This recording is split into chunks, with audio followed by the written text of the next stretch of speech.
మిత్రులందరికీ నమస్కారం. రైతు భారతం కార్యక్రమానికి స్వాగతం.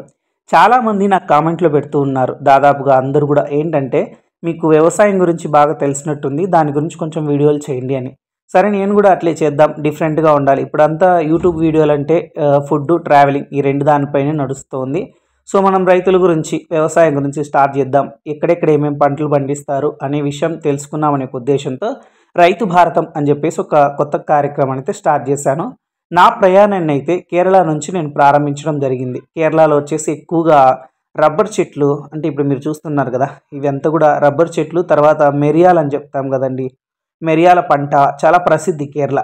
కేరళ అంటేనే ఇంకా మనకు బృందావనం అని చెప్పొచ్చు, భూలోక బృందావనం అని చెప్పొచ్చు. ఆ పచ్చని పంట పొలాలు, తర్వాత సెలయేర్లు, ఇవంతా పచ్చని పాడి పంటలు ఎక్కడ చూసినా కేరళ రాష్ట్రం మొత్తం చూసుకున్నా కూడా.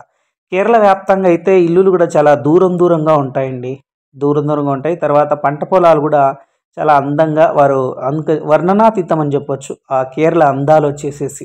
నేను ఆ ప్లేస్లన్నీ చూశాను, చాలా బ్యూటిఫుల్గా, అందంగా, ఎంతో మనసుకు ఒక వేరే లోకంలోకి మనం వెళ్ళినట్టుగా కనిపిస్తుంది. భూలోక స్వర్గం అని చెప్పొచ్చు కేరళ రాష్ట్రాన్ని, అంత అందంగా ఉంటుంది. ఇక్కడ ఇంకొక విషయం ఏంటంటే, మామూలుగా మనము అన్ని చోట్ల బస్సుల్లో ప్రయాణం చేస్తాం, ట్రైన్లలో ప్రయాణం చేస్తాం.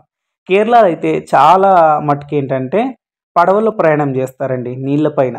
అదే మన సైడ్ గోదావరి జిల్లాలో అంతా లంక గ్రామాలు అని చెప్తారు కదా, అంటే లోపల సముద్రం లోపల, నది లోపల విలేజెస్ ఉంటాయని. అట్లా చాలా మటుకు ఇక్కడ వచ్చేసి మనం బస్సుల్లో వెళ్ళినట్టు వీరు కేరళ ప్రజలు చాలామంది కూడా పడవలో వెళ్తూ ఉంటారు. మీకు ఆ వీడియోలన్నీ కూడా నేను పెడతాను, నిదానంగా పెడతాను. సో మొత్తానికైతే ఈ ప్రోగ్రామ్ స్టార్ట్ చేశానని, మీ అందరికీ నచ్చితే సబ్స్క్రైబ్ చేసుకోండి.